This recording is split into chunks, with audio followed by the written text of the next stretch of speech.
কালকে আমিরে জামাত এবং শায়েখে চরমনায় যারা আছে সব এক হয়ে যায়নি? ছোটখাটো মলমালিল্য যা ছিল কালকে সব ধুয়ে মুছে শেষ হয়ে গেছে। আমরা চাই সবাই এক হোক, চর্মচোখে অন্তত যেন দেখে যেতে পারি যে ৫৬,০০০ বর্গ মাইল কোরআনে কারিম দিয়ে চলছে। এটা রজব মাস। কি মাস? এই রজব মাসে আল্লাহ রাব্বুল আলামিন একটা নতুন রাষ্ট্র সাজাতে হলে কি কি করা লাগে সেই কর্মসূচি নবীকে শিখিয়েছিলেন এই মাসে। আজকে মনে হয় রজবের ২৩ তারিখ না ২২ না ২৩ যেন, যাই হোক সামনে ২৭ তারিখ, যেটা এই তারিখে নবীকে আল্লাহ নিয়েছিলেন একাধারে ২৭টা বছর। ২৭ বছর তার গবেষণাগারে ল্যাবরেটরিতে বসিয়ে তিনি শিখিয়েছিলেন ১৪টা কর্মসূচি। আমরা কোরআনে কারিম থেকে, যেহেতু সামনে একটা সুন্দর সুখী এবং কল্যাণময় রাষ্ট্র গঠন করতে হলে কি লাগবে, ব্যক্তি পরিবার এবং সমাজ রাষ্ট্রে আল্লাহর নির্দেশ কি করা লাগবে, আমরা আজকে এটা রেকর্ড হচ্ছে। শুধু এই কয়জন মানুষ আমার সামনে না, এখন আমার সামনে পুরো বাংলাদেশ বসে আছে। সুতরাং এখান থেকে যে মেসেজ দেওয়া হবে সারা বাংলাদেশে লাইভ চলছে, ছড়িয়ে যাচ্ছে। কালকে আমার পাবনা দারুল আমান ট্রাস্টের আলোচনায় ছিল। কি সমস্যা? কি পেছনে না? ওদিকে থাক, এদিকে তাকান। আমার কালকের আলোচনা ছিল ফাইদা নুকিরা ফিন নাকুর, এই আয়াত থেকে গুরুত্বপূর্ণ বিষয় কালকে আমি এখান থেকে ডেলিভারি দিয়েছিলাম।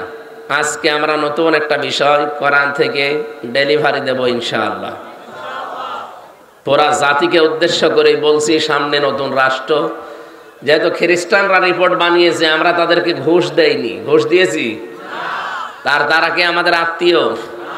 তারা যেহেতু পর্যবেক্ষণ করছে, রিপোর্ট দিচ্ছে, ৪.৫ মাস ৫ মাসে যদি ১৫ থেকে ৫৮% হয়ে যায়, আর কিছুদিন যেতে দেন, এদেশের ১০০ জনের ১০০ জন মানুষ চাইবে আমরা কোরআনের বিধান চাই। আর ওইটা অন্তত মরণের আগে আমরা দেখতে চাই। কথা বলো না কেন? এই জমিনের মালিক কিন্তু সরাসরি আমরা না, আল্লাহ তাআলা নিজে। এবং এই জমিনের মালিকও না, এই কোরআন শরীফের মালিকও না, সব মালিক আল্লাহ। আমরা এই জমিনে আছি কামলা হিসাবে।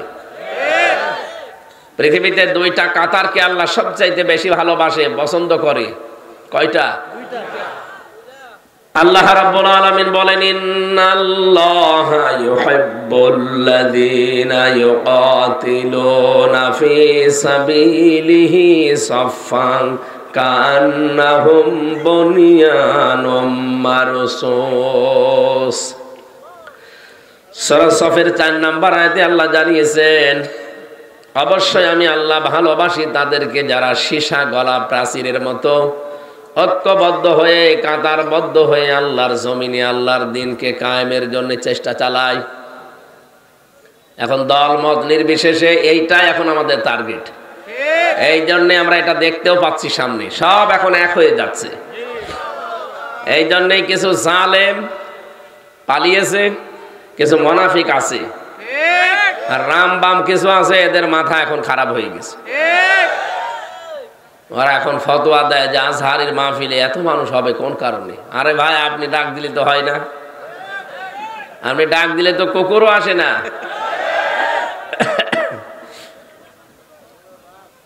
এই যে ইয়াদখুলুনা ফি দীনিল্লাহি আফওয়াজা, দলে দলে মানুষ পালে পালে ইসলামে আসবে, এটা তার একটা প্রমাণ। যেখানে 14 লাখ 15 লাখ 20 লাখ মানুষ এক জায়গায় হয়, যদি টাকা দিয়ে আনা লাগে, কত কোটি টাকা খরচ আপনি বলেন। ও আজহারের বাবা মা ও 14 বংশ বিক্রি করলেও তো একটা অনুষ্ঠান হবে না। যে 3টা 4টা অনুষ্ঠান বাংলাদেশে করা হয়েছে, 4টাতেই রেকর্ড হয়ে গেছে। আল্লামা সাইদি রহমতুল্লাহ আলাইহি ওই সময় যখন কথা বলতেন, তখন তো এরকম মিডিয়া ছিল না, তখনও মানুষ হয়তো 8-10 লাখ 20 লাখ। এখন ছাড়িয়ে যাচ্ছে, কারণ আল্লাহ প্রথমটাই দেখিয়েছেন যে ইয়াদখুলুনা ফি দীনিল্লাহ আফওয়াজা, দলে দলে মানুষ দেখতে পাবেন আপনি, পালে পালে আসতেছে ইসলামের দিকে। সুতরাং এই দৃশ্যটা দেখে আমাদের এখন মনে প্রাণে একটা আনন্দের সঞ্চার হচ্ছে, বিশ্বাস হচ্ছে আল্লাহ তার কথাটা আমাদের মনে হয় সামনে দেখাবে। অনুরিয়া ফিরাউনা ওয়া হামানা ও জনুদাহুমা মিনহুম মা কানু ইয়াহজারুন। আল্লাহ বলেন আমি অনুমাক্কিনা লাহুম ফিল আরদ, জমিনে শাসন ক্ষমতা এই মুসা নবীর অনুসারীদেরকে দিতে চাই এই কারণে, কারণ ফেরাউন তাদেরকে কোন ঠাসা করে রেখেছিল। এটা হাজার হাজার বছর আগের কথা। এখন আমরা দেখতে পাই এই 53.5 বছরে একটা দলকে বাতিলরা কোন ঠাসা করে রেখেছিল। আল্লাহ যেন ঠিক সেই দলটাকে মানন করে, এখানে মনন আছে নুরিদু আন্না মুন্না, মানান মানে অনুগ্রহ। আল্লাহ বলেন আমি ইচ্ছা করলাম যে একটা অনুগ্রহ করি। আলাল্লাযীনা ইসতাদআফু ফিল আরদি, ফিরআউন যাদেরকে জমিনে দুর্বল করে রেখেছিল, আনাজআলাহুম আইম্মাতান, ওই দলকে আমি জমিনের নেতা বানিয়ে দেব। আনাজআলাহুমুল ওয়ারিসিন, এবং তাদেরকে জমিনের উত্তরাধিকারী আমি আল্লাহ বানিয়ে দেব। ঠিক খাপের খাপ বাংলাদেশে মিলে যাচ্ছে। এখন যদি বলেন হুজুর আমার পক্ষে বলেন না, আপনার সাথে মেলে না, আমি বলবো কি করে? আপনার সাথে মিলছে, আপনার সাথে তো মিলছে না। যাদের সাথে মেলে তাদের নাম তো বলি না, এমনি মিলে যায়। এই 53.5 বছর যাদেরকে বিভিন্ন ধোয়া তুলে, ভুয়া ধোয়া তুলে, কি ধোয়া? পোড়া ভুয়া ধোয়া তুলে তাদেরকে আপনি জাতি থেকে আলাদা করে রেখেছিলেন। আমার জন্ম 92 সালে, আর আমারে যদি আপনি রাজাকারের তালিকায় নাম দিয়ে দে, শয়তান হাসবে না? ওই সময় আমার বাবাও হয়েছে কিনা আল্লাহ জানে। এরপরও যে তালিকা বানিয়েছিলেন, ও তালিকা কি গাঁজা খেয়ে বানিয়েছিলেন? জামাত শিবিরের নাম মাত্র 37 জন, তারপরেও 11 জন মরে গেছে। তারপরেও 11 জন মরে গেছে, কয়েকজন জেলে আছে, আর বাকি থাকে কয়জন?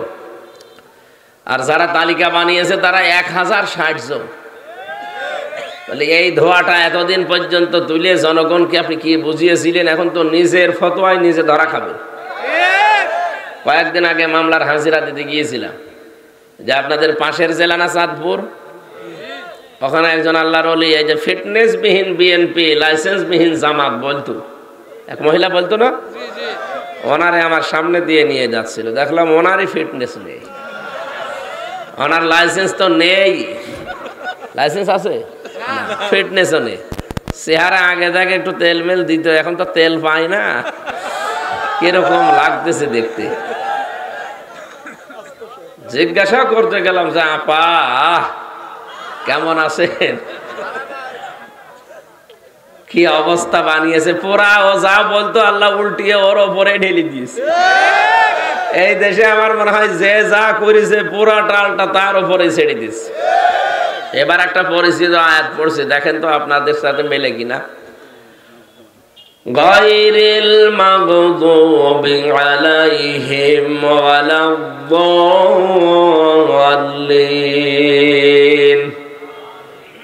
এটা শুনেছেন কোনদিন? প্রতিদিন অন্তত যদি ফরজ নামাজও পড়ে কেউ 17 বার করে পড়া লাগে। এটা কতবার? 1 মিনিট বাতাস দেন তো ভাই, কেউ 1 মিনিট দেবেন। এই জায়গায় একটু ঘেমে গেলে তো আবার এমনি জ্বর, তো 3 দিন প্রায় হয়ে গেল জ্বরে পড়ে আছে। কি সমস্যা? কি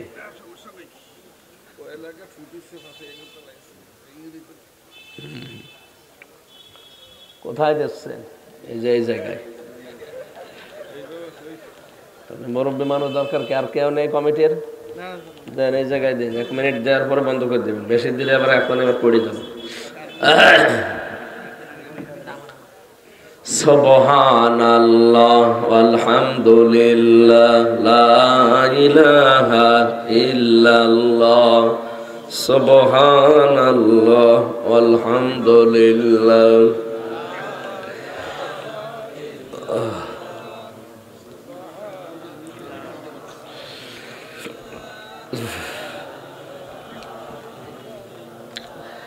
লা ইলাহা ইল্লাল্লাহ মুহাম্মাদুর রাসূলুল্লাহ। এই যে গেটে যারা দাঁড়িয়ে আছেন, আপনারা কি ওই দলের লোক? কি কোন কারণে ওখানে দাঁড়িয়ে আছেন বলেন তো? আপনার কি বিবেক আছে না? কত মানুষ বসে আছে দেখতে পাচ্ছেন না? এতে সুন্দর করে এই জায়গাগুলো বসা যায় না। এই এখানে দাঁড়িয়ে আছেন কোন কারণে, বসেন। আর এই স্বেচ্ছা যাবো কি করেন কি, গেট থেকে সব বের করে দেন, কাউকে দাঁড়াতে দেবেন না ওখানে, সব বলেন যে বসেন।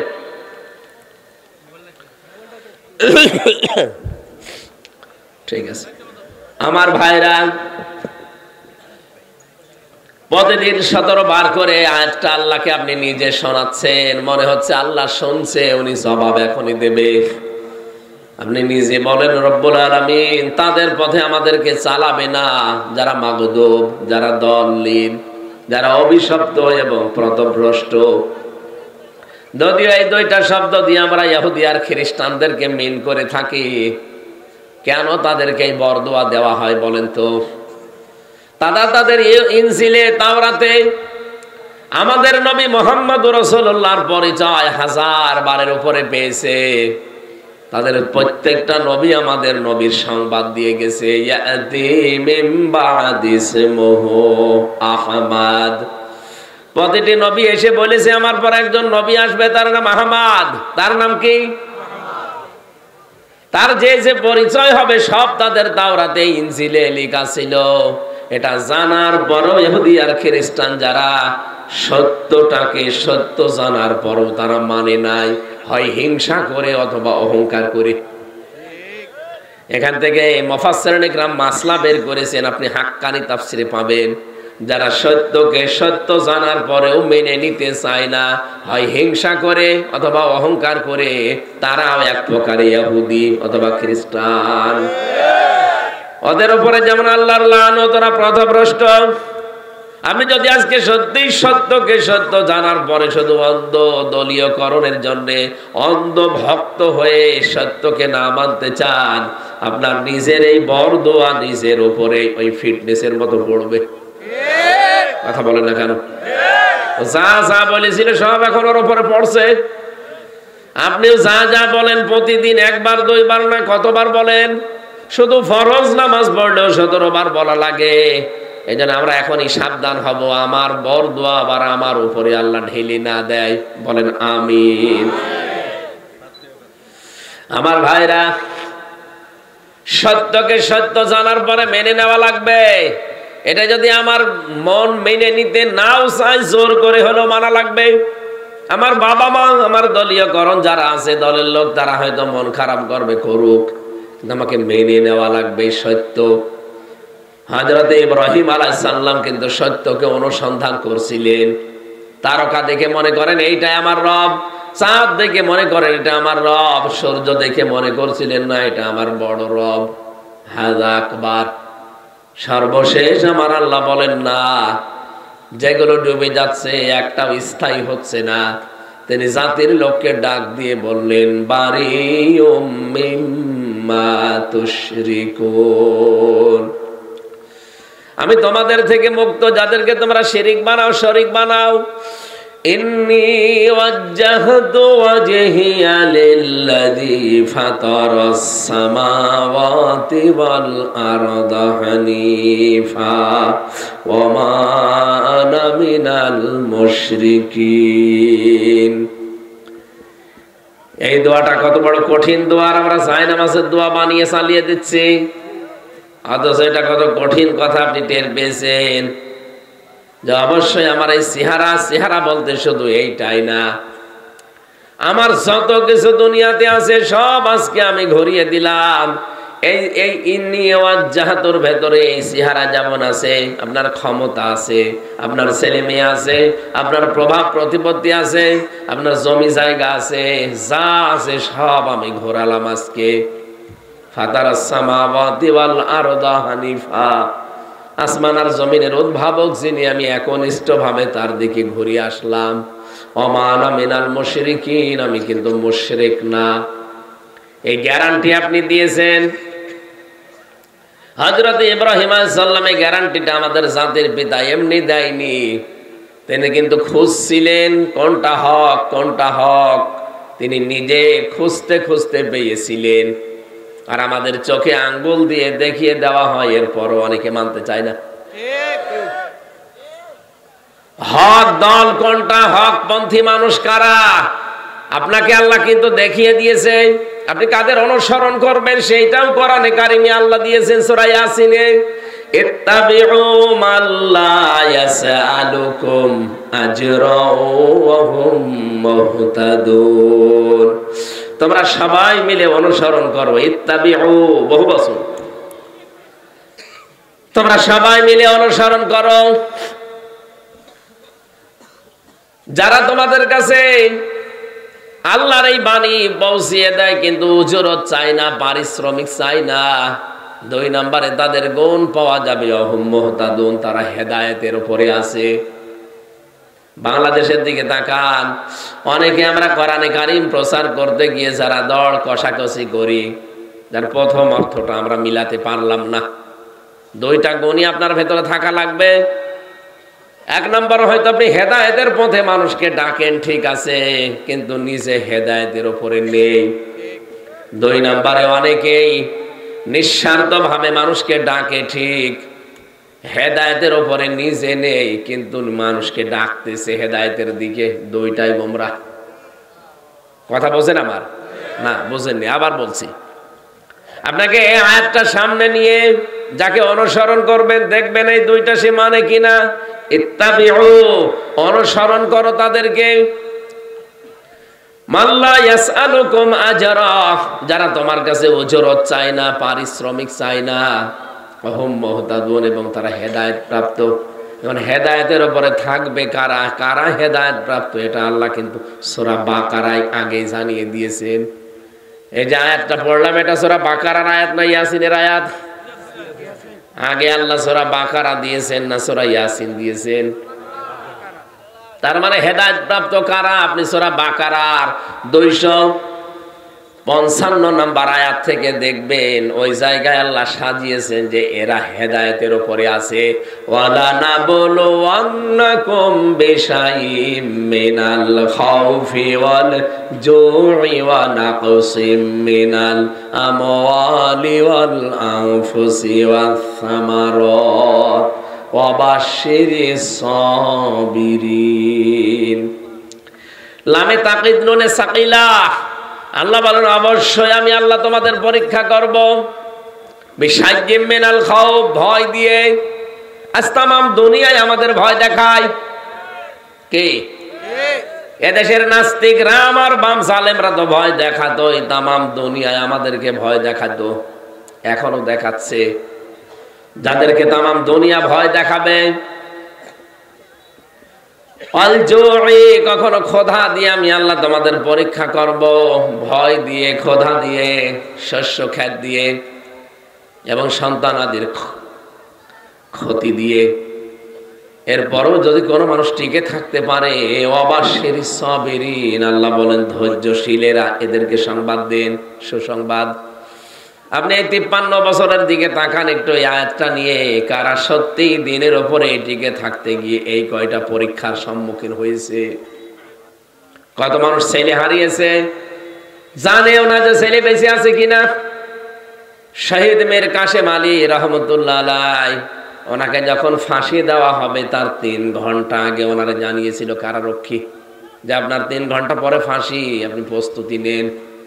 উনি বলেছে কারারক্ষী, ভাই এখনো তো 3 ঘন্টা আছে, আমি 2 ঘন্টা ঘুমালাম, তুমি আমার 1 ঘন্টা আগে ডেকে দিও। অথচ ওনার ছেলে ওই সময় গুম হয়ে আছে, ব্যারিস্টার আরমান। এই কথা বলেন না কেন? ওনার স্ত্রী ওই সময় হাসপাতালে। আরে ভাই, আমাদের মতো পাগল ছাগল ছেলে না, ছেলে ব্যারিস্টার।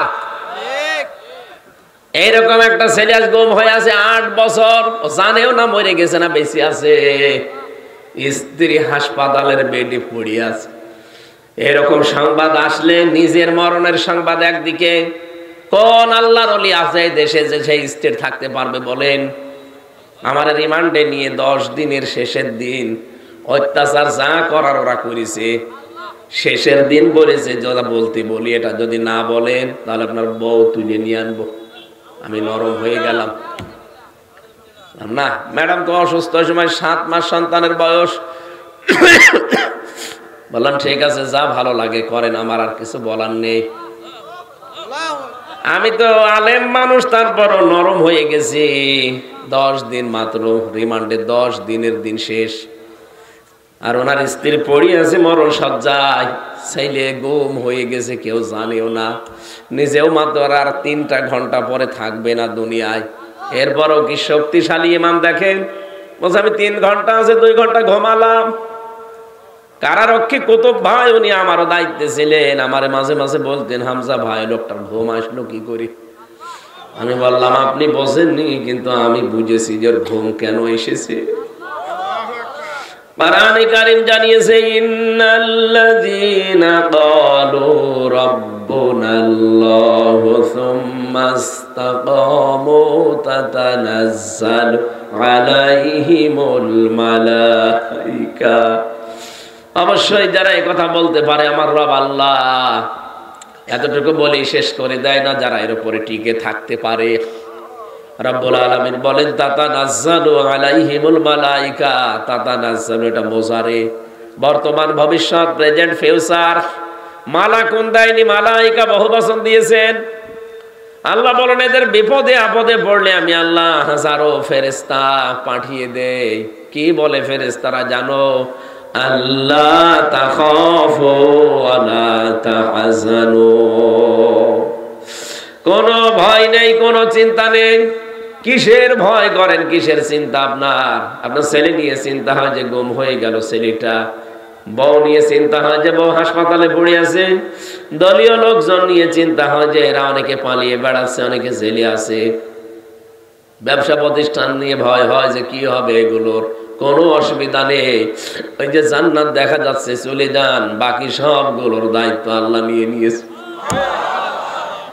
এটা যদি ফেরেশতারা কানের কাছে না বলতো, ক্বালু ইন্না লিল্লাহি ওয়া ইন্না ইলাইহি রাজিউন। আমরা মনে করি এটা মানুষ মরিয়ে যাওয়ার দোয়া। কে বলেছে আপনাকে? কঠিন বিপদ আপদ যখনই আসবে মানুষের, যদি ইমানদার লোকটা হয় মুখ দিয়ে আকস্মিক ভাবেই বের হয়ে যাবে, জবান খুলে বের করেন ক্বালু ইন্না লিল্লাহি ওয়া ইন্না ইলাইহি রাজিউন। এই বিপদ আপদ মুসিবত আমার উপরে এসেছে, আমরা তো আল্লাহর জন্যই, আল্লাহর কাছে আমরা ফিরে যাব, তখন সে সান্ত্বনা পায়। আরে ভাই বিপদে আপদে কঠিন মুসিবতে যদি কোনো একটা অবলম্বন আপনি পান, দেখবেন একটা আলাদা অনির্বচন সুখ পাওয়া যায়। জেলখানার ভেতরে আমি মাঝে মাঝে কারারক্ষীকে বলতাম ভাই একটু বই নিয়ে এসে দিন। 24 ঘন্টা তো তালা লাগিয়ে রাখেন এই ফাঁসির কন্ডেম ছেলে, কারোর সাথে কথাও বলতে দেয় না, আবার সিসি ক্যামেরা দিয়ে রেখেছে, কেউ যেন আমার দিকে না তাকায়। বাইরের যোগাযোগ তো 3 বছর পুরা বিচ্ছিন্ন। একটা বই মই এনে দেন একটু পড়ি, বই এনে দেয় বঙ্গবন্ধুর আত্মজীবনী। ও ছাতা পড়ি করবো কেন? কয়েকদিন বই চাই, বই এনে দেয় বঙ্গবন্ধুর ছেলেবেলা, বঙ্গবন্ধুর চীন সফর। ও ছাতা পড়ে আমার রাগ দরকার আছে। একদিন রাগ করে বলেই ফেললাম যে এ বই কেন, আমি যে বই বলি ওই বই এনে দিতে পারেন না। কি বই? আমার ফাঁসি চাই, এই বইটা এনে দেন। আমি মেজর ডালিম বলছি এটা এনে দিন। না ওই বই পড়তে নেই, পড়তে নেই মানে ওইটাই পড়া দরকার। ওখানে ভেতরে তো টাকা চলে না, চলে সিগারেট। সিগারেটের প্যাকেট দিলে বিভিন্ন জিনিস পাওয়া যায়। এক হিন্দু কারারক্ষী, ওর তো আর ইমান বিমান নেই, ওর নাম ছিল সুব্রত বালা। এরপরে আরো কয়েকটা হিন্দু আমার দায়িত্বে ছিল, দেবদুলাল, অসিত কুমার, আরো নাম আমার মনে। 3 বছর একাধারে খালি হিন্দুই পেতাম, তো এই কারণে মনে আছে নামগুলো। এরকম একজন পেয়েছিলাম, ওই সাতক্ষীরার ওদিকে করে বাড়ি যেন। এর তো আর আল্লাহ রসুল বলে কোনো চিন্তা ভাবনা নেই, ওর দুনিয়াকে মজা নিল এই ধান্দায় আছে। পরে একদিন বললাম শোনেন, কাছে তো তাকানো যাবে না, সিসি ক্যামেরা আছে, এক কাজ করেন, এটিএম আজহারুল ইসলাম আছে ওই যে পাশের বিল্ডিং এ, আপনি ওনার কাছে গিয়ে বলবেন যে আমির হামজা কিছু বই চেয়েছে, যদি বইগুলো দেয় আপনি একটু চুরি করে আমারে দিয়ে যাবেন, কারণ আমি জানি যে ওনার কাছে বই আছে। পরবর্তীতে উনি বই পাঠিয়েছে আমারে চুরি করে। কারাগারে রাত দিন জাইনাব আল গাজালির, বলেছে আমির হামজারে বড় বেটা ভালো করে পড়তে। আমি একবার দুইবার নাই 3 বছরে প্রায় 7 বারের উপরে বইটা শেষ করেছি। কয়েকটা মহিলার ঘটনা ওখানে লেখা আছে যে তাদের ঈমান কি। জাইনাব আল গাজালি একজন মহিলা, তার যে ঈমান এবং তার ভাইয়ের যে ঈমান পুরাটা পর্দা। আমার মনে মনে মাঝে মাঝে নিজেরে তৃপ্তি আসতো, আল্লাহ একজন মহিলা মানুষ যদি এরকম পরীক্ষা দিতে পারে, আমি একজন পুরুষ মানুষ যখন একটু শান্তি পেতাম। এরপরে পাঠিয়েছিল প্রোডাক্টিভ মুসলিম, এটা অনেক সুন্দর বই, যারা পড়াশোনা করেন জ্ঞান অর্জন করতে চান বইটা কিনে নেবেন। প্রোডাক্টিভ মুসলিম, পারিবারিক জীবন থেকে আন্তর্জাতিক জীবন পর্যন্ত পুরোটা সাজানো আছে। এটা একটা তৃপ্তি পেতাম বইগুলো পড়লে। আল্লাহ পাক বলেন এই যে ঈমান যাদের আছে এদেরকে পরীক্ষা করলে এই মানুষগুলো তৃপ্তি পায়। তৃপ্তির সারে তখন বলে আমরা তো আল্লাহর জন্য, যারে যা হয়ে যায় যাক, আমরা তো আল্লাহর জন্য আল্লাহর কাছেই ফিরে যাব। উলাইকা আলাইহিম সালাওয়াতুম মির রাব্বিহিম ওয়া রাহমা ওয়া উলাইকা হুমুল মুহতাদুন। বলেন আল্লাহু আকবার। আল্লাহ বলেন এই মানুষগুলোর উপরে আমার শান্তি, এদের উপরে আমার রহমত, আর এরাই হেদায়েতের উপরে আছে। তাহলে হেদায়েতের উপরে আছে কারা? যে মানুষগুলোকে পেছনে এই পরীক্ষাগুলো করা হয়েছে। এই পৃথিবীতে কাদেরকে পরীক্ষা করা হয় আপনি দেখতে পাচ্ছেন? যারা পরীক্ষার উপরে আছে এই মানুষগুলো হেদায়েতের উপরে। কিন্তু এদেরকে দেখে মাঝে মাঝে দিনের দিকে ডাকতে গেলে তখন দর কষাকষি করে। কথা বলছেন আমার? আয়াতের 2টা বিধানই আপনাকে মানা লাগবে। আপনি ডাকবেন, পরিশ্রম করবেন, উজরত চাইবেন আল্লাহর কাছে। 2 নাম্বার আপনাকে হেদায়েতের উপরে থাকতে হলে ওই পরীক্ষাগুলো দেওয়া লাগবে। এদেশে বহু মানুষ আছে যে তাবলীগ জামাতের যারা আছেন ভাইরা, আপনারা তো নিজের খেয়ে নিজের পরি মানুষকে আল্লাহর দিকে ডাকেন, কোনো পরিশ্রমিক নেন না, কোনো উজরত চান না। কিন্তু হেদায়েতের উপরে থাকতে গেলে অবশ্যই আপনাকে কোরআন দিয়ে মানুষকে ডাকা লাগবে। আপনি মন খারাপ করলে আমার সঠিক কথা তুলে ধরা লাগবে, কারণ দাওয়াত দেওয়ার সিস্টেমই হচ্ছে কোরআন দিয়ে। ইয়া আইয়ুহার রাসূল বাল্লিগ মা উনজিলা ইলাইকা মির রাব্বিক, হে রাসূল আপনি মানুষকে পৌঁছিয়ে দেবেন কি? বলেন বলেন। 6 উসুল যেটা আপনি কোরআন হাদিস দিয়ে বানিয়েছেন বুঝলাম। এই যে ময়দানে যেটা তৈরি হবে এখন টঙ্গীর এই ময়দানে যারাই যা করছেন লক্ষ লক্ষ মানুষ আমরা ওখানে হাজির হব, ঠিক আছে। কেন এই ঘোষণা দেওয়া যায় না যে শুধু 6 উসুলের উপরে বয়ান হবে না, পুরা কোরআনের উপরে বয়ান করবে এখানে? যে আলেম এখানে যাবে, যে আয়াত চায় ওই আয়াত তাকে দিয়ে দেন, ওই আয়াতের উপর স্টাডি করে গবেষণা করে সে আলোচনা করবে। কেন এই কথা বলা হয় না খালি 6 উসুলের উপরে? কেন? এটা মুসলমানদেরকে ধোড়া সাপ বানানোর একটা কায়দা। তাহলে 6টার ভেতরে থাকবে, ইসলামকে 6টার ভেতরে আছে, আর নেই। এই জন্য আমরা চাই আগামীতে যারা বিশ্ব ইজতেমায় যাবে ওখানে যত আলেম চায়, ভালো ভালো আলেম আছে, যে আলেম যে আয়াত চায় ওই আয়াতের উপরে তাকে বলবেন যে 10 দিন 15 দিন আপনি লেখাপড়া করেন, এক একটা আয়াত থেকে নতুন নতুন তথ্য বের করে পড়া কোরআন কেন্দ্রিক আলোচনা ওখানে আমরা চাই। ওখানে সুদের বিরুদ্ধে আপনি বক্তব্য দেবেন, ঘুষের বিরুদ্ধে দেবেন, দুর্নীতির বিরুদ্ধে দেবেন, চাঁদাবাজের বিরুদ্ধে দেবেন। ওখানে আপনি জুলুম অত্যাচার নির্যাতনের বিরুদ্ধে দেবেন, মানুষের তৈরি করা আইনের বিরুদ্ধে দেবেন। এইটাই তো নবীজি করতেন। তা আপনি কোন তাবলীগ করেন? তাবলীগই তো এইটা যে আমার সামনে চাঁদাবাজি হবে আর আমি বলবো যে যা করছে করুক, লা ইলাহা ইল্লাল্লাহ। আজকে সকালে যশোরে 50 লাখ টাকা চাঁদা চেয়েছে, দেয়নি, তাকে কি পিটানো পিটাচ্ছে দেখলাম। এটা তো ফেরেশতারা করছে না, অবশ্যই কোনো মানুষই করছে। একটা দলের সভাপতির নাম সেখানে এসেছে, আমি নাম নাই নিলাম। অনেকে মনে করছে এত গোপনে চাঁদাবাজি করি তারপরও ধরি ফেলে কি করি। আরে বেটা, গোয়েন্দা বিভাগের খবর রাখেন। আমি নিজে দেখেছি ওদের যে মেশিন ওরা যা বসিয়ে রেখেছে বাইরের দেশ থেকে নিয়ে এসে। আপনি মনে করেন আমি রাত 12:30টার সময় গেলাম নারায়ণগঞ্জের বন্দরে চাঁদা চাইতে, কেউ জানে না। মিডিয়া জেনে ফেললো কি করে, আর গোয়েন্দারা জানলো কি করে? আরে ভাই, রিমান্ডে নিচে দেখেছি সত্যি কথা, যে কোরআন শরীফ সামনে আমি বলছি, আপনি পায়খানায় বসে বসে কি করেন তা ওরা দেখতে পায়। হ্যাঁ, এমন মেশিন ওদের কাছে আছে। ওই জালেমরা ইসরায়েল থেকে নিয়ে এসেছিল, সেটা তার নিয়ে যেতে পারেনি, এখন যারা দায়িত্ব আছে তারা ব্যবহার করছে। আপনি মনে করছেন আমি কেউ জানি না, এত রাতে সব ঘুমিয়ে পড়েছি আর এরা জানলো কি করি? আরে ভাই, 24 ঘন্টা ওইটা ওদের সামনে। বাংলাদেশ ওদের একেবারে নখদর্পণে, একেবারে হাতের এই মুঠার উপরে, কে কি কোথায় সব দেখতে পায়। আমি ধরা পড়ার একদিন পর সাতক্ষীরা থেকে মাওলানা আমিরুল ইসলাম বেলালি আমার বাড়িতে কল দিয়েছে। ওই নাম্বার কেউ জানে না, কার নামে তোলা নাম্বার তাও আমি জানি না।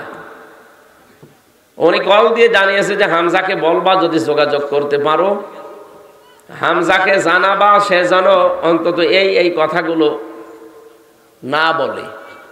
ও আল্লাহ, সকালবেলা দেখছে ভিডিও আকারে আমারে দেখাচ্ছে,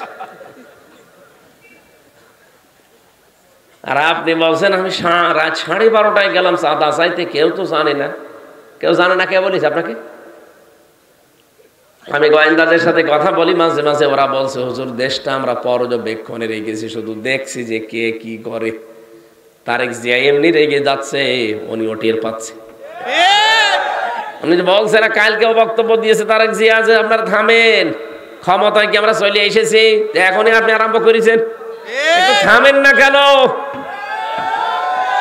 এখনো দেশটা জনগণের হাতে, ওরা কিন্তু সব দেখতেছে কে কি করে। আপনি একটু জরিপ চালান। কালকে একজন মহিলার জরিপ দেখলাম, তার কাছে সাংবাদিক জিজ্ঞাসা করছে আপনি কাকে চান? বলছে আমরা যাই চাই, চাঁদাবাজকে চাই না। অলরেডি আপনি বদনাম করে ফেলেছেন নিজের। আর আপনি বলেন না বাবা শাহজালাল, মদের কাছে কুত্তা বিড়াল সব হালাল।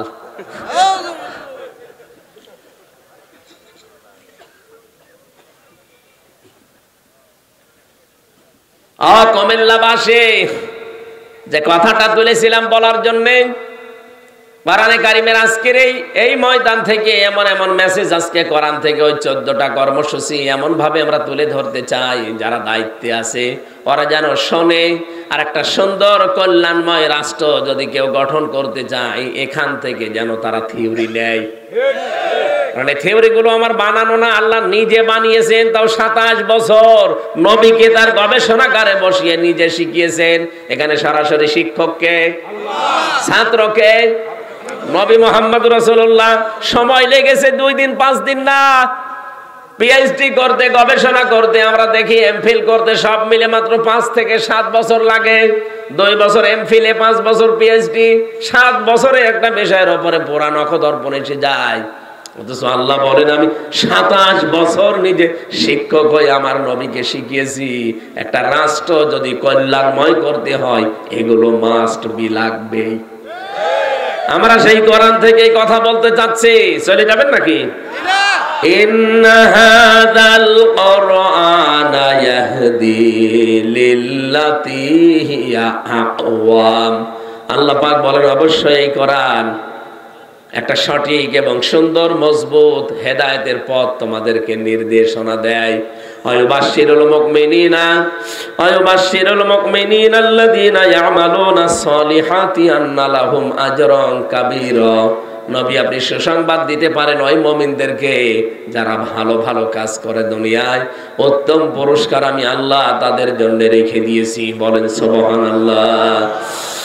ওয়ান্নাল্লাযীনা লা ইউমিনুনা বিল আখিরাহ, যারা আখিরাতে বিশ্বাসী না, কিয়ামতে জবাব দিতে হবে, এই বিশ্বাস যাদের ভেতরে নেই। ওয়া'আতাদনা লাহুম আযাবান আলীমা, তাদের জন্য যন্ত্রণাদায়ক শাস্তি আল্লাহ রেডি করে রেখেছেন। আল্লাহ আযাবান পর্যন্ত শেষ করে দিতে পারতেন, আলিমা দিলেন কেন? এমন আযাবের ধরন আমি আয়াতের তাফসীর অন্য আয়াতের সাথে মিলিয়ে দেখেছি। এত কঠিন আযাব আল্লাহ দেবেন যে চামড়া পুরাটা খসিয়ে ফেলবেন। লাওয়াহাতুল লিল বাশার, আল্লাহ পাক বলেন লা তুবকি ওয়ালা তাযার, লাওয়াহাতুল লিল বাশার। এই জাহান্নামে ফেলে যাওয়ার পরে এই মানুষটাকে আস্তেও ছাড়বে না, আবার ছেড়েও দেবে না। এদের চামড়া আগে পুরা খসে যাবে। এই পৃথিবীতে যত কঠিন ঘর হোক, আমি রিমান্ডে একটা ঘর দেখেছিলাম মাটির নিচে, যেখানে নিয়ে ওরা নখ তুলে ফেলে মানুষের। আমাকে নিয়ে গিয়েছিল ওখানে 9 দিনের দিন। মেশিন পত্র বের করেছে, আমার সামনে রেখে দিয়ে বলছে এগুলো হাতের আর পায়ের নখ তুলি আমরা। ওদের কথাবার্তা শুনলে বুঝতাম যে ও মানুষ না পুরাটা জানোয়ার। মানে কথাবার্তার এরকম ধরনই আলাদা। আমি যে একজন মাওলানা মানুষ, আমার মা মাতালি তুলে গালি দিত, তাহলে সাধারণ মানুষ পেলে কি করত? ও জানে যে হাফেজ, কোরআনের হাফেজ, একজন মাওলানা, একজন মুফতি মানুষ, তারপরও আমার মায়ের নাম ধরে, বাপের নাম ধরে কি গালি গালাজ, অথচ সব বিসিএস ক্যাডার। তাহলে বলেন তো, এরকম সাধারণ মানুষ যদি আমার সামনে যারা সাধারণ মানুষকে নিয়ে যেত, কি কান্নার আওয়াজ পেতাম। মাঝে মাঝে দেখতাম যখন হাত পায়ের নখ তুলে নিয়ে আসতো, কি কান্না, ওর কান্না দেখে আমি নিজে অজরে কাঁদতাম। একজনকে দেখেছিলাম চট্টগ্রামে বাড়ি, একটা কথাও বানিয়ে বলছি না, নিজের দেখা সব। এই যে হাতের তালু, এখান থেকে আস্তে করে ব্লেড দিয়ে কেটে দেয়, এরপর একটা মেশিন আছে ওদের কাছে, ওইটা ধরে চামড়া ছোট করে ফেলে, ওই চামড়াটা ধরে টান দেবে আস্তে করে, এগুলো পুরাটা গোল হয়ে চলে আসবে। জীবিত মানুষ এতটুকু দিয়ে শেষ করে যদি বলে যান ঠিক আছে আমরা ওষুধপত্র দেই না, আবার ওর উপরে লবণ দিয়ে দেয়। আমারে এরকম কঠিন অবস্থা করে নাই, কিন্তু আমারে টাঙিয়ে রেখেছিল, মাজায় দড়ি দিয়ে আমারে 11 ঘন্টা টাঙিয়ে রেখেছিল। আমার এদিকে চোখ বাঁধা কালো কাপড় দিয়ে, এদিকে পায়ের সাথে ডান্ডা বেড়ি দিয়া, পা হাত আবার পেছনে ডান্ডা বেড়ি দিয়ে বাঁধা, ওই হ্যান্ডকাপ দিয়ে নড়াচড়া করবেন, ও ছাতা কেটে যাবে। আমার যে কত জায়গায় কেটেছিল আল্লাহ ভালো জানে। 20, 21, 22, 23, 21, 22, 23 পুরা 3টা বছর। ওই সময় দেখেছিলাম যে ওই ছেলেটার চামড়া এখান থেকে, ওর নাম আব্দুল্লাহ, এখান থেকে তুলে আস্তে করে যখন টান দিয়েছে পুরা চামড়া চলে এসেছে, তাও পুরা টানা শুধু এইটুকুর। এত কষ্ট পাচ্ছিল আর এত চিৎকার দিয়ে কাঁদছিল, কিন্তু আওয়াজ তো বাইরে যাবে না মাটির নিচে। পরবর্তীতে শুনলাম যে শুধু চামড়া তুলে ছেড়ে দেয়, ওর উপরে নাকি লবণ ছিটিয়ে দিয়েছে। লবণ ওই যে মোটা যেটা, ওই মোটা লবণ দিলে কিন্তু অত বেশি যন্ত্রণা হয় না, কিন্তু পাতলা যেটা, মিহি লবণ যেটা মেশিন দিয়ে একেবারে মিহি করে ফেলে, ওই পাতলা লবণটা এরকম ছিটিয়ে দিলে দেখবেন আপনি টকবক করে ফুটবেন। কারণ শাস্তির যত ধরন ওই শয়তানরা সব আগে টেনে নিয়েছে, যে এখানে এখানে মারলে, এখানে এখানে জিনিস দিলে এরা সব চাইতে বেশি কষ্ট পাবে। পা এভাবে ধরে রাখবে একজন শিকল দিয়ে বেঁধে, আপনি তো নড়াতে পারবেন না, তারপর জন্য নড়াচড়া করার জন্য শিকল দিয়ে বেঁধে দেয়, আর সামনে থেকে লোহার মুগুর দিয়ে পিটায়। মুখ বেঁধে আসতো রাতের বেলা, পিটাতে পিটাতে অনেকজনের দেখতাম নিজেই কাহিল হয়ে গেছে। আর কত মারা যায়? আপনি আধা ঘন্টা একাধারে পিঠে এই পায়ের নিচে পিটান, দেখবেন কিছুক্ষণ পরে আপনার চোখ নষ্ট হয়ে গেছে, চোখে দেখতে পাবেন না। এর সাথে এই চোখের একটা কানেকশন আছে। আমি লাব্বাহাতুল লিল বাশারের কথা বলতে যে পর্যন্ত এসেছি, আল্লাহ বলেন এমন এক ঘরে ওরে প্রবেশ করাবো, ঢুকতে দেরি, আগে চামড়া খুলে পোড়াটা বের হতে দেরি হবে না। ও তো একেবারে এতটুকু চামড়া খুলতে এই ঝামেলা, আর পোড়া চামড়া যদি খুলে যায় কেমন লাগবে দৃশ্য বলেন তো। এর নাম আলিমা, এইটার নাম আলিমা। এই চামড়া পোড়াটা শেষ, এবার নতুন চামড়া আবার লাগাবে। আল্লাহ পাক বলেন আবার ওইভাবে করবো, পোড়াটা খুলবো, আবার নতুন করে লাগাবো। কেন জানো? যেন শাস্তির তীব্রতা বাড়তেই থাকে। একবার পুরা চামড়া খুলে আবার যদি লাগানো যায়, ওটা যে কত তীব্র যন্ত্রণা বাড়বে, যার লাগাবো সেটের পাবে। সূরা নিসার ভেতরে আল্লাহ আয়াতগুলো দিয়েছেন। রব্বুল আলামিন বলেন, নবীজিকে আমি নিয়ে গেলাম এই মাসের 27 তারিখে, বহু অত্যাচার জুলুম নির্যাতনের ভেতরে, বিশেষ করে তার চাচাটা মারা গেল, তার স্ত্রী খাদিজাতুল কুবরাকে আমি তুলে নিলাম। 2টা বড় বড় ছায়া তার মাথার উপর থেকে আমি আল্লাহ তুলে নিয়েছি। নবীজি মানুষ তো, এই হিসাবে তিনিও দুর্বল হয়ে পড়লেন। রব্বুল আলামিন তাকে সান্ত্বনার বাণী দিয়ে বললেন, লিনুরিয়াহু মিন আয়াতিনা, আপনাকে আমি নিয়ে আসছি আমার কাছে, আমার নিদর্শন দেখাবো। মেরাজের ঘটনার ভেতরে যে শিক্ষা আছে, আমার ঘটনা বলা উদ্দেশ্য না। ওনাকে নিয়ে গেলেন, আল্লাহ 27টা বছর রাখলেন, বিভিন্ন নিদর্শন দেখালেন, জান্নাত জাহান্নাম, পুলসিরাত, হাউজে কাউসার, যত কিছু আছে, মিজানের পাল্লা সব দেখিয়েছেন। আল্লাহ পাক বলেন, নবী দাঁড়ান, আপনাকে আজ একটা নতুন জায়গায়, আপনি যেহেতু হিজরত করা লাগবে, নতুন একটা রাষ্ট্রের প্রধান হবেন আপনি। আপনাকে রাষ্ট্রপ্রধান হতে হলে 14টা কাজ পরিবার, সমাজ আর রাষ্ট্রে করতে পারলে রাষ্ট্রটা কল্যাণময় রাষ্ট্র হবে। 1 নম্বরে আমি আল্লাহর ইবাদত দিয়ে আপনি আরম্ভ করবেন, কারণ আমি যেহেতু বানিয়েছি সবাইকে, এটা সবাইকেই বোঝাবেন। কুল তাআলাউ ইলা কালিমাতিন সাওয়াইম বাইনানা ওয়া বাইনাকুম আল্লা না'বুদা ইল্লাল্লাহ ওয়া লা নুশরিকা বিহি শাইআ ওয়া লা ইয়াত্তাখিযা বা'দুনা বা'দান আরবাবাম মিন দুনিল্লাহ ফাইন তাওয়াল্লাউ ফাকুলু আশহাদু বিআন্না মুসলিমুন। সূরা আলে ইমরানের 64 নাম্বার আয়াতের ভেতরে আছে, রব্বুল আলামিন বলেন, আপনি ডাক দেবেন ইহুদি, খ্রিস্টান, মুশরিক যারা আছে, যারা কিতাব পেয়েছে আসমানি, তাদেরকে আপনি ডাক দিয়ে বলেন, আসো আল্লাহর বান্দারা, আমরা 3টা কথার উপরে একমত হই। 1 নম্বরে আমরা আজকে থেকে আল্লাহ বাদে আর কারো ইবাদত করব না। ইহুদিদের দিকে তাকান, তারা আল্লাহ একজন আছে এই কথা বিশ্বাস করে। খ্রিস্টানদের দিকে তাকান, তারা আল্লাহ একজন আছে এই কথা বিশ্বাস করে। আমি মুসলমানের চাইতে ইহুদির অনেক মেয়েকে দেখেছি বাইরের রাষ্ট্রে, তারা এত বেশি পর্দা মেনটেন করে।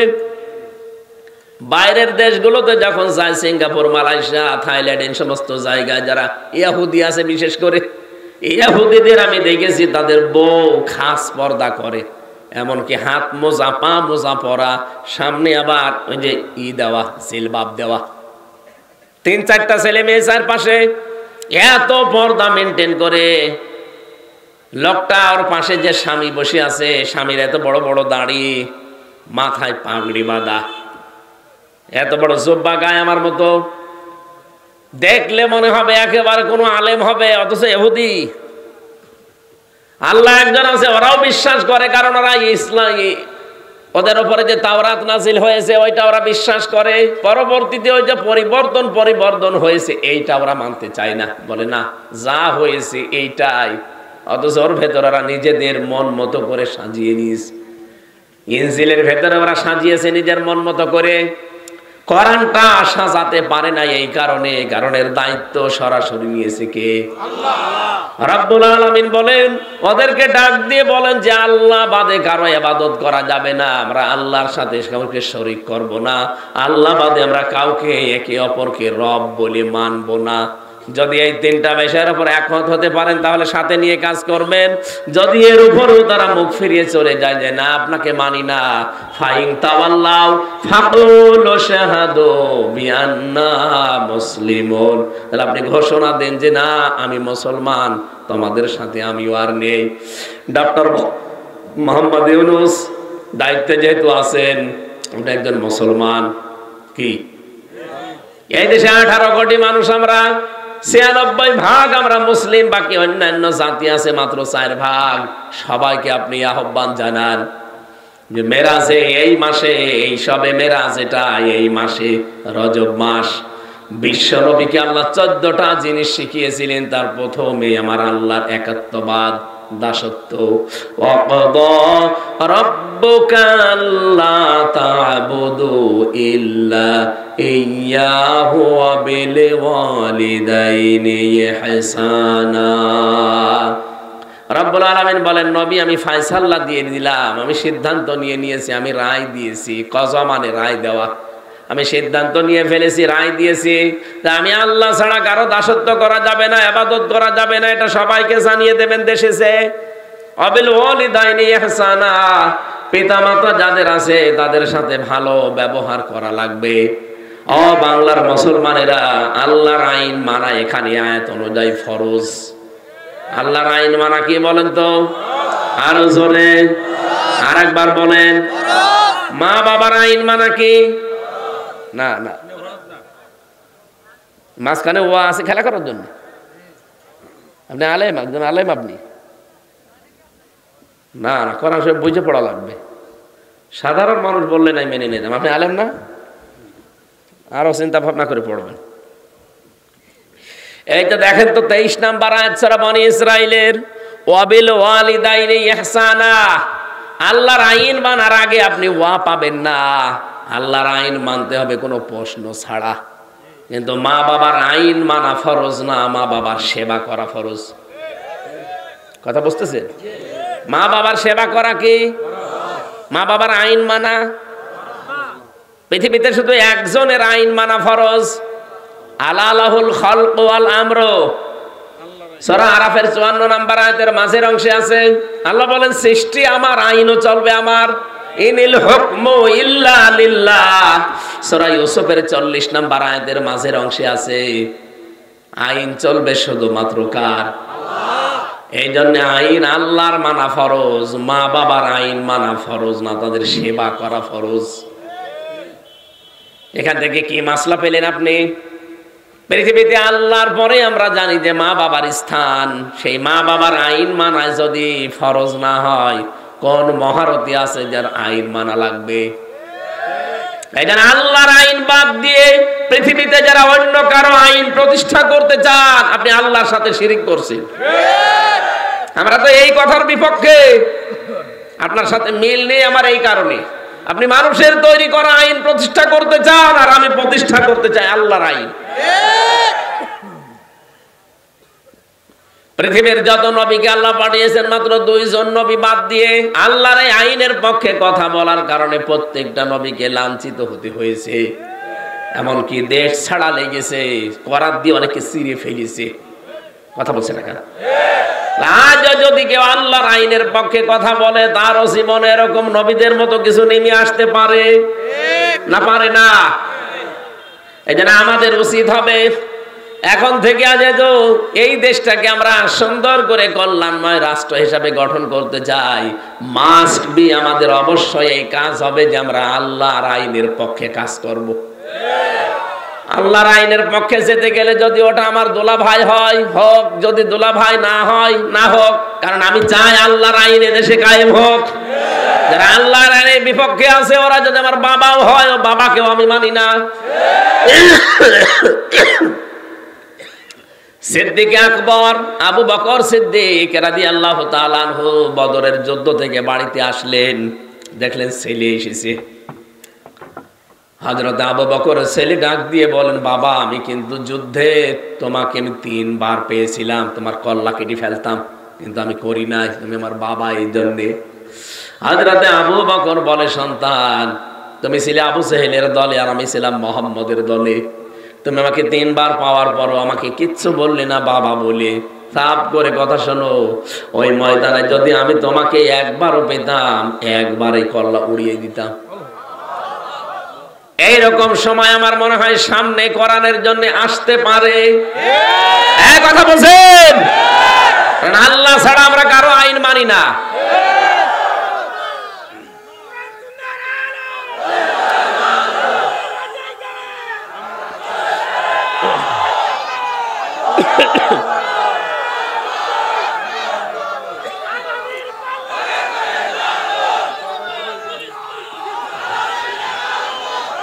আমার ভাইরা, রব্বুল আলামিন এবার জানিয়েছেন, আল্লাহর পরে যেহেতু পৃথিবীতে মানুষের জন্য সবচাইতে বেশি কষ্ট স্বীকার করে তার মা আর বাবা।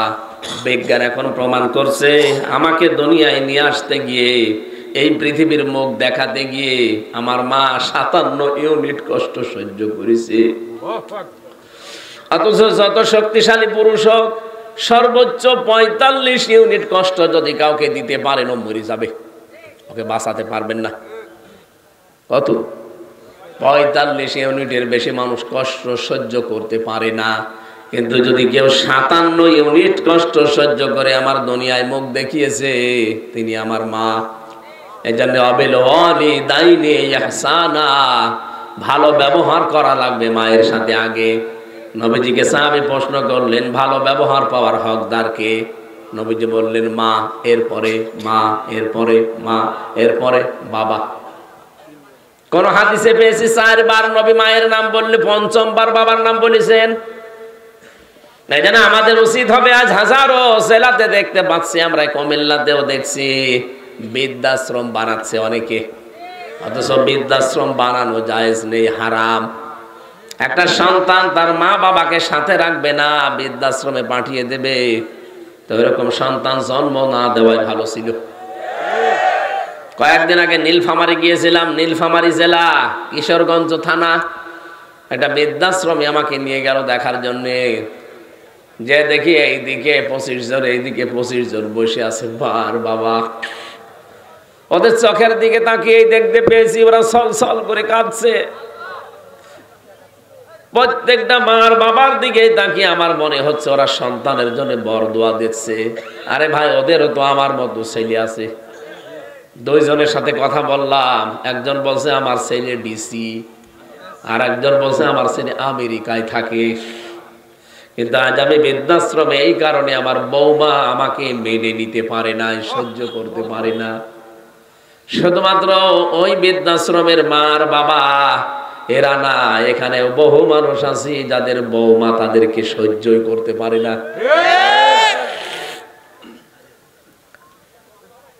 একবার রাঙ্গামাটি জেলায় ছিলাম, এই জেলে যাওয়ার আগে 19 সালের দিকে। রাঙ্গামাটি থেকে আসার সময় লংগদু থানা, ওখান থেকে আসার সময় একবার দেখি এক বৃদ্ধাশ্রমে আমারে ঢুকিয়েছে। যে দেখি এক কলেজের প্রফেসর হাও মাও করে কাঁদছে মায়ের পা ধরে। কি হয়েছে ভাই, আপনি কি করেন? বলে আমি কলেজের একজন অধ্যাপক, প্রফেসর। আমার মাকে আমি আজ 3 মাস আগে এখানে রেখে গেছি। মা আমারে বলছে, বাবা আমি যখন মারা যাব তখন তুই এই মাথার উপরে যে ফ্যান আছে এই ফ্যানটা ঘুরিয়ে পাল্টিয়ে নতুন ফ্যান লাগাবি। মা বলছে আব্বা, ছেলে বলছে মা তুমি তো মরিয়ে যাও, ঘুম আসার কথা না, কারণ আমি তো নিজে ভুক্তভোগী। জেলখানায় সবচাইতে বেশি চলে ঘুমের বড়ি, কারণ ওখানে কোনো কাজ নেই, তারপরও ঘুম আসে না। একটা মানুষ বছরের পর বছর পড়ে আছে কিন্তু ঘুম নেই, এই জন্য ঘুমের বড়ি খাওয়া লাগে। আমি কত বড়ি খেয়েছি আল্লাহ জানে, আর আমি জানি।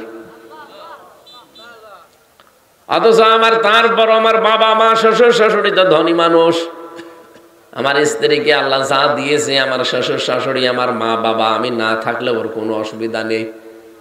মেয়ে আছে ওই সময় 2টা, ওগুলো নিয়ে সে ভালোভাবে আর একটা বিয়ে করে চলতে পারতো। আমার কোনো চিন্তা নেই তাদের নিয়ে, তারপরও আমার ঘুম আসতো না। 3টা বছরে ফাঁসির কন্ডেম ছেলে কতদিন না ঘুমিয়ে কাটিয়েছি আমি জানি, আর আল্লাহ জানে। সারা রাত জাগা, 1 সেকেন্ড ঘুম আসে। অথচ লোকটার মাত্র 3 ঘন্টা হায়াত আছে, আর 2 ঘন্টা ঘুমিয়ে গেল। কারারক্ষী বলছে ঠিক যেন ঘুমিয়েছে। আমি তাকে ডাকলাম 1 ঘন্টা আগে, কারণ 7টার সময় আমার ডিউটি, ওনার 10টায় ফাঁসি, 3 ঘন্টা মাঝে আছে। ওনারে বললাম যে মাত্র আর 3 ঘন্টা, আপনি প্রস্তুতি নেন। উনি বলছে 3 ঘন্টা অনেক সময়, আমি 2 ঘন্টা ঘুমিয়ে গেলাম। ঠিক 2 ঘন্টা ভালোভাবে ঘুমিয়েছে। 1 ঘন্টা আগে ওনারে আমি ডাক দিলাম, স্যার ওঠেন, আপনার মরণের সময় হয়ে গেছে। উনি দেখলাম ঠিক ভালোভাবে উঠলো ঘুম থেকে, গোসল করে ওযু করে 2 রাকাত নামাজ আদায় করে বলছে আমি প্রস্তুত আছি, চলেন। এটা এমনি এমনি মুখে আসার কথা না, এটা ওয়াজ করে বোঝানো সম্ভব না যদি ওই জায়গায় আপনি না যান। এই আয়াত যে বলছে যে আল্লাহর ফেরেশতা এসে তার কানের কাছে সুসংবাদ দেয় যে কাউকে নিয়ে আপনার চিন্তা নেই, কিসের ভয় আপনার, সবগুলোর দায়িত্ব আল্লাহ নিয়েছে। ওয়াবশিরু বিল জান্নাহ, ওই যে জান্নাত, ওর সুসংবাদ গ্রহণ করেন। আল্লাতি কুনতুম তুআদুন, যার ওয়াদা আল্লাহ করেছে। নাহানু আউলিয়াউকুম ফিল হায়াতিদ দুনিয়া, দুনিয়ায় আপনাদের বন্ধু আমরা ছিলাম। আফিল আখিরা, আখিরাতেও থাকবো।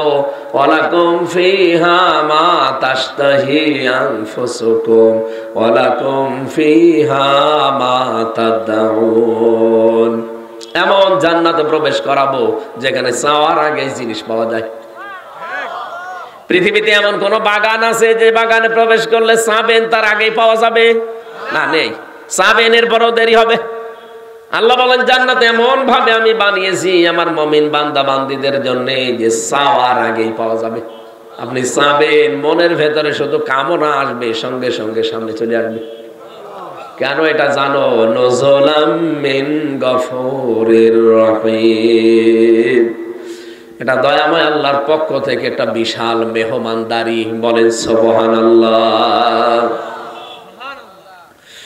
আমি যেটা বোঝাতে চাচ্ছিলাম এ পর্যন্ত এসে, আল্লাহ পাক বলেন এইভাবে যারা বিপদে আপদে পড়ে, ছেলে হারিয়েছে, মেয়ে হারিয়েছে, সম্পদ হারিয়েছে, ব্যবসা প্রতিষ্ঠান হারিয়েছে, সব কিছু হারানোর পরেও যে মানুষগুলো হাসি মুখে, দেখবেন হাসি মুখ তাদের।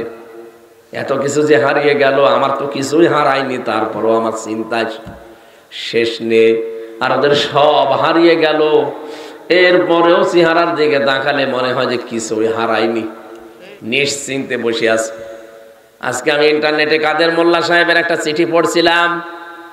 উনি যেই দিন ফাঁসি হবে সেদিন ওনার সকালবেলা স্ত্রী দেখতে গেছে, বিকালে ওনার স্ত্রীর নাম, ডাক নাম ছিল পিয়ারি। যে দেখে জেলখানার ওই কন্ডেম সেলের ভেতরে ঠিক উনি চা খাচ্ছে বসে। কি গো, তুমি এখন চা খাও? মাগরিবের নামাজ কিছুক্ষণ আগে পড়লাম, আমি আজকে রোজা ছিলাম, রোজা রাখা অবস্থায় আমি ইফতার করে খাবার খেয়ে এখন চা খাচ্ছি, শুনলাম নাকি রাত 10টায়। বলেন তো, নিজের স্ত্রীর সামনে রাত 10টায় মনে হচ্ছে শ্বশুর বাড়ি যাবে।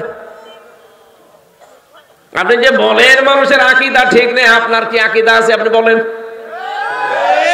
এর চাইতে কি আকীদা দেখবেন আপনি? এই জায়গায় দড়ি যখন আসে আপনার আকীদা কোথায় থাকে?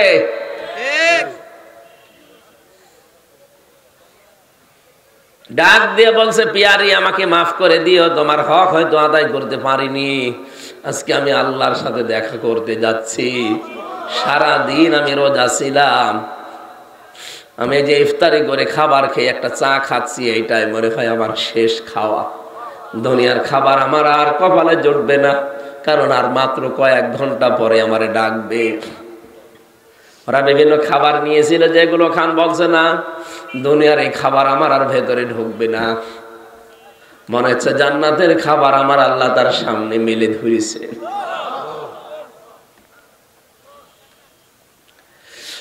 কুমিল্লাবাসী, আল্লাহ রাব্বুল আলামিন এমনি কাউকে শাহাদাতের মরণ দেয় না। ওয়ালিয়া'লামাল্লাহু আল্লাযীনা আমানু ওয়া ইয়াত্তাখিযা মিনকুম শুহাদা। সূরা আলে ইমরানের 140 নম্বর আয়াতের মাঝের অংশে আছে, আল্লাহ বলেন, যাকে আমি ভালোবাসি, যার জীবন যৌবন আমার পছন্দ হয়, যার কাজকর্ম অ্যাক্টিভিটিস যে আমার পছন্দ হয়েছে, তখন আমি তাকে সাধারণভাবে মরণ দেই না, শাহাদাতের মরণ দিয়ে ধন্য করি। কেন শাহাদাতের মরণ দেই জানো? এই যে এই লোকটা যদি এখন মারা যায়, যদি ঈমান নিয়েও মারা যায়, কবরে দিয়ে দিবেন, ঘুমিয়ে পড়বে, শেষ, আর কিছু নেই আগে পরে। কিয়ামতের দিন সিংহায় ফুৎকার দেওয়ার পরে উনি উঠবে। কিন্তু লোকটা যদি শহীদ হয়ে মরে, উনি ঘুমাবে না, কবরে যাওয়ার পরে আল্লাহ নিজে ওকে খাওয়াবে। এই জন্য শহীদদের ব্যাপারে এত কড়াকড়ি কথা আল্লাহ কোরআনে দিয়েছেন। যারা শহীদ হয় তাদেরকে মৃত বলাও যাবে না। ওয়ালা তাকুলু লিমান ইউকতালু ফি সাবিলিল্লাহি আমওয়াত বাল আহইয়াউ ওয়ালাকিন লা তাশউরুন। রব্বুল আলামিন সূরা বাকারার ভেতরে জানিয়েছেন, যারা শহীদ হয় তাদেরকে মৃত বলবা না, যে মরে গেছে, না, এরা মরে না, এরা জিন্দা, তোমরা বোঝো না। তাই মানুষ যেহেতু মুখ দিয়ে কথা বলে, এই জন্য আল্লাহ মুখের উপরে নোটিশ দিয়েছেন। মুখের পরে মানুষ যেহেতু দিমাগ দিয়ে চিন্তা করে, এই জন্য আল্লাহ দিমাগের উপরে নোটিশ দিয়েছেন, ওয়ালা তাহসাবান্নাল্লাযীনা কুতিলু ফি সাবিলিল্লাহি আমওয়াতা বাল আহইয়াউন ইনদা রাব্বিহিম ইরযাকুন। সূরা আলে ইমরানের 169 নম্বর আয়াতে আছে, ধারণাও করবা না যে আমি আল্লাহর জন্য যারা জীবন দেয় ওরা মরে গেছে, ধারণাও করবা না, বলা তো যাবেই না মুখ দিয়ে, ধারণাও করবা না। কারণ কি? কারণ তারা জীবিত এবং তারা আমি আল্লাহর কাছে রিজিক পাই। কুমিল্লাবাসী বলেন তো, ঘুমিয়ে থাকলে খাওয়া লাগে? কথা বলেন না কেন? ঘুমাবে তো এই লোকটা যে ঈমান নিয়ে মরে গেছে, ঘুমিয়ে পড়বে। ফেরেশতারা বলবে নাওম, ঘুমিয়ে যাও। দোলা ভাই যেভাবে আপা নিয়ে ঘুমায় ওইভাবে ঘুমিয়ে যাও, কিয়ামতের দিন একবারে উঠবা, এই শেষ, ওনার আর কিছু নেই। কিন্তু শহীদ হয়ে যে মানুষ মরবে ওদেরকে আল্লাহ বলেন ঘুমাবে না, ওরা জীবিত। আর জীবিত থাকলে, জেগে থাকলে খাওয়া লাগে। এই জন্য আল্লাহ নিজে তাদেরকে খাওয়ান। দুনিয়ার খাবার দিলে শহীদদের অসম্মান হবে, আল্লাহ নিজে জান্নাতের খাবার কিয়ামত পর্যন্ত খাওয়া। শহীদের যে খাবার খেলে মানুষের যে কি তৈরি হয়, রক্ত। কি মানুষ খাবার খেলে কয়েকটা জিনিস ভেতরে তৈরি হয়। এক নম্বরে খাবার খেলে পিত্ত রস তৈরি হয়। খাবারের নির্যাস দিয়ে আমরা কিন্তু যে নির্যাসটা বের করি খাবার থেকে, চুষে চুষে ওটা দিয়ে আল্লাহ নির্যাস বানায়, পিত্ত রস। ওটা এত দামি, পারায় কারিমে বিজ্ঞান প্রমাণ করেছে। এর ভেতরে যে খাবার যতক্ষণ থাকবে ওই পিত্ত রস ওই নালী দিয়ে, ওই নাড়ি দিয়ে আস্তে আস্তে ফোঁটা ফোঁটা পড়তে থাকবে। যতক্ষণ খাবার পেটে আসে পড়বে, ওটা হজম হবে। খাবার যখন পেটে না থাকবে, আপনার ওই পিত্তরসের ওই থলিটা হঠাৎ আল্লাহ নিজের পক্ষ থেকে বন্ধ করে দেবে। আল্লাহ এটা বোঝাতে চেয়েছেন যে আমি কিন্তু অপচয় করি না। এটা যেহেতু দামি জিনিস, আমি অপচয় করি না। আমি শুধু ফতোয়া দিয়ে শেষ করে দেইনি, আমি দেখিয়েছি যে আমি অপচয় করি না। এই জন্য নির্যাস তৈরি হবে প্রথম খাবার, যে খাবারই খান তার প্রথম ওইটা দিয়ে নির্যাস, এরপরে তৈরি হবে ওইটা দিয়ে মল, এরপরে ওখান থেকে তৈরি হবে প্রসাব, এরপরে তৈরি হবে রক্ত, এরপরে তৈরি হবে চর্বি। বিভিন্ন জিনিস অর্গান তৈরি হতে থাকে এর ভেতরে। এই মাথা থেকে শুরু করে পা পর্যন্ত ৭০,০০০ তার আছে। কম্পিউটার যদি এখানে এটা না ভিড়িয়ে কম্পিউটার ভিড়ান, আমি আপনাকে একটা একটা করে সব দেখাতে পারবো। এই অক্সিপিটাল লব আছে এখানে, প্যারাইটাল লব আছে এখানে। মাথার ভেতরে প্রায় 18টা জিনিস ঘুরপাক খাচ্ছে। এক একটা জায়গায় প্রায় 6টা করে জিনিস আছে। কেউ চিন্তা করে, কেউ দুঃখ করে, কেউ আনন্দ করে। এক একটা জিনিস এখানে আছে, কেউ দেখে। রব্বুল আলামিন বলেন খাবার খাবার পরে রক্ত যেহেতু তৈরি হবে, এই রক্তগুলোই শরীরে ছড়িয়ে যাবে, তখনই আপনি বল পাবেন। রক্ত যদি ছড়িয়ে না যায় তাহলে আপনার বল পাবেন না। মানুষের খাবার খেলে রক্ত তৈরি হয়। এই জন্য শহীদ যারা, এরা যেহেতু খাবার খায় তাহলে রক্ত লাগবে। এটার প্রমাণ দিয়েছেন হযরতে হামজার জীবনীতে। আমি তার জীবনী পড়িতে গেছি। তিনি শহীদ হওয়ার প্রায় 30 বছর পরে তার কবর ভেঙে গিয়েছিল। মদিনায় একটা বিশাল ঢল হওয়ার কারণে তার কবর ভেঙে যায়। ওই সময় যারা তার সাথে যুদ্ধ করেছে এখন তারা প্রায় মুরব্বী হয়ে গেছে। রক্ত অনুসন্ধান করতে করতে গিয়ে দেখে 30 বছর আগে মুহাম্মদুর রাসূলুল্লাহর আপন চাচা হযরতে আমির হামজা কাফেররা যেখানে যেখানে তাকিন। فقد قال الله تعالى في كلامه المجيد وبرهانه التوحيد. أعوذ بالله من الشيطان الرجيم. بسم الله الرحمن الرحيم. إن هذا القرآن يهدي للتي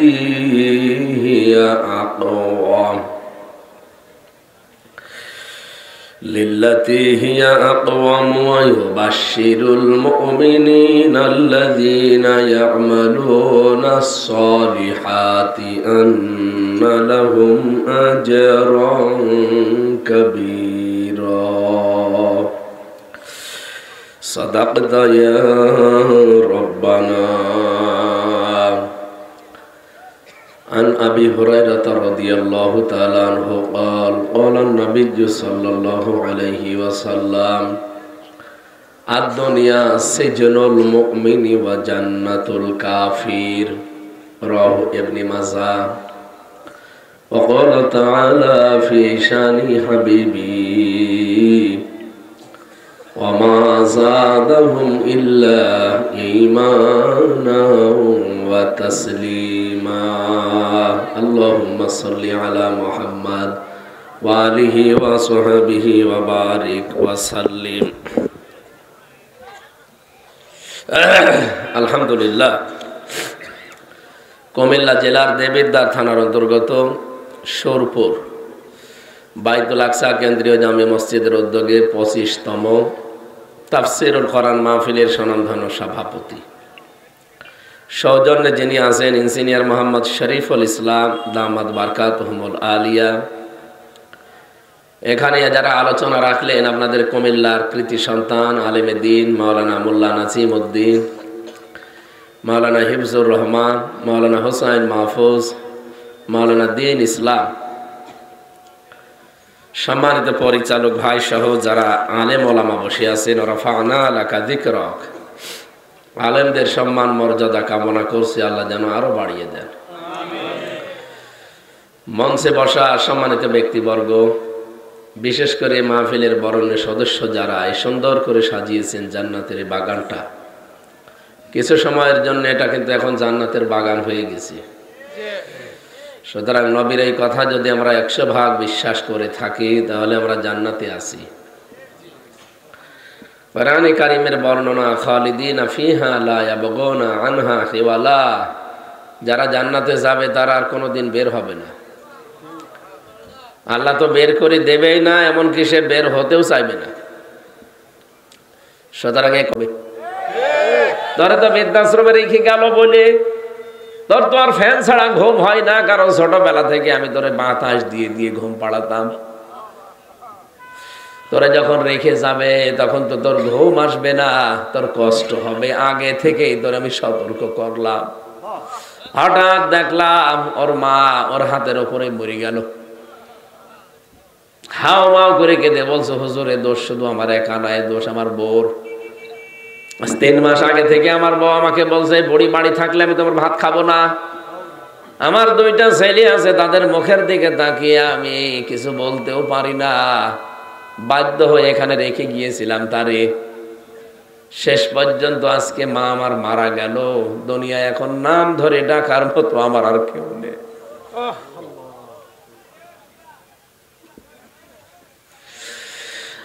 কুমিল্লাবাসী, আমার তো মনে হয় শুধু কলেজের অধ্যাপক না, এখানে আমরা হাজারো সন্তান বসে আছি যাদের কাছে মা বাবা ঠিক ওই রকমই। কথা বলেন, 5টা ছেলে অথচ এক ছেলের বাড়িতেও খাবার হয় না, আলাদা করে রান্না করে লাগায় বুড়ির। অথচ এই 5টা ছেলেকে ওই বুড়ির পেটের ভেতরে রাখার জন্যে আমার আল্লাহ কিন্তু ভাগ ভাগ করে দেয়নি। 5টাকে সে একা পেটে নিয়েছে। 5টা ছেলে মিলে একটা মাকে রাখতে পারে না। আজ হাজারো সন্তান কিন্তু আমরা ধরা খেয়ে যাব। আরে ভাই, আল্লাহ নিজের পরে মা বাবার নাম দিয়েছে, উনি আন্দাজে দেয়নি, বুঝে শুনে দিয়েছে। কারণ আল্লাহ জানে যে আমার পরে সব চাইতে বেশি কষ্ট করে ওর জন্য ওর মা আর বাবা। 25 বছর 26, 27, 28 বছর পর্যন্ত আমার পেছনে শ্রম দিল এই 2জন। হঠাৎ করে পরের একজন মেয়ে এসে আমার দখল করে নিল, মা বাবা ডিলেট। আমি কি বেশি বললাম? এরকম পরিবার দেশে নেই?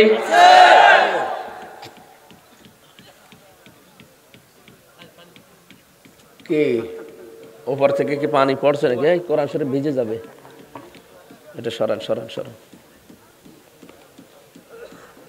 ওরে আল্লাহ রে, কি জোরে পড়ে, মনে হচ্ছে বৃষ্টি হচ্ছে। 1 ঘন্টা 20 মিনিট হয়ে গেছে, আমরা কি শেষ করে দেব? আরে ভাই, আমি তো অসুস্থ, এইভাবে হয় না। আমরা এমনি পয়েন্টগুলো বলে আমি আর তাফসীর করতে পারছি না। 2-3 নম্বরে আছে নিকট আত্মীয় স্বজনের হক আদায় করা লাগবে। 4 নম্বরে এতিম মিসকিন যারা, এদের যে হকগুলো আছে এটা আদায় করা লাগবে। এটা সব রাষ্ট্রের ব্যাপার। রাষ্ট্রে যতদিন ইসলাম কায়েম না হয় ততদিন আমাদের ব্যাপার। 5 নম্বরে অপচয় করা যাবে না। 6 নম্বরে মধ্যম পন্থা অবলম্বন করা লাগবে। 7 নম্বরে সন্তান হত্যা করা যাবে না। 8 নম্বরে জেনা ব্যভিচারের ধারে কাছে যাওয়া যাবে না। 9 নম্বরে অন্যায়ভাবে মানুষ হত্যা করা যাবে না, যেটা এই 24 সালে বেশি হয়ে গেল। 10 নম্বরে এতিমের হক আদায় করা লাগবে। 11 নম্বরে ওজন ঠিক মতো দেওয়া লাগবে। 12 নম্বরে যে বিষয়ে জ্ঞান নেই কথা বলা যাবে না। বাংলাদেশে এইটা বেশি বলে। এই যে মির্জা ফখরুল সাহেব বললেন যে কোরআনে রাজনীতি নেই, আপনি জানেন কোরআনে রাজনীতি আছে কিনা? 918 জায়গায় রাজনীতি করা লাগবে কোরআন দিয়ে কথা আছে। আপনি তো কোরআন শরীফের সূরা ফাতিহা ঠিক মতো পড়তে পারবেন না, তা আপনি ফতোয়া দেন কেন? যেটা জানেন না মুখ খুলবেন না। যদি মেরাজের এই 14টা শিক্ষা আছে, 12 নম্বর শিক্ষাটা বাংলাদেশে একেবারে রাষ্ট্রীয়ভাবে কায়েম হবে। যে বিষয়ে জানে না সে মুখ খুলবে না, কথা বলবে না। মুখ খুললে কথা বললে তার খবর। 13 নম্বরে দাম্ভিকতা পরিহার করা লাগবে। 14 নম্বরে জিজ্ঞাসাবাদ করা হবে নাক, কান আর অন্তঃকরণকে। এই জন্য কথা বলার আগে চিন্তা ভাবনা করবেন, কিয়ামতে কিন্তু প্রত্যেকটা জিনিস জিজ্ঞাসিত হবে। আপনারা যারা লেখাপড়ায় অভ্যস্ত, আমি জেলখানায় বসে বসে অনেক কষ্ট করে কয়েকটা বইয়ের লিখেছিলাম, পারিবারিক জীবনে যে দাম্পত্য কলহ এবং তার সমাধান কি। আমরা নিজেরাও এর ভুক্তভোগী, এই জন্য বাস্তবতার নিরিখে লিখেছি। ওখানে দেখলাম 100 জনের প্রায় 60 জন জেল খাটতেছে পারিবারিক জীবনের কারণে। এই গাড়িতে বইটা আছে, যাওয়ার সময় বাড়িতে নিয়ে যাবেন, মসজিদের পশ্চিমে। ওখান থেকে নিয়ে যাওয়ার সময় নিজের মেয়েকে পড়াবেন, বউকে পড়াবেন। আর মেয়েরা যদি পারেন আপনার ছেলেকে নাতিকে পাঠিয়ে দেন, তারা আপনার স্বামীকে ছেলেকে 2 জনের জন্যই লিখেছি। অনেকগুলো 8টা বই আছে, যে কয়টা পারেন নিয়ে যান। আল্লাহুম্মা আমিন। লা ইলাহা ইল্লা আনতা সুবহানাকা ইন্নী কুনতু মিনাজ জালিমিন। আল্লাহ তাআলা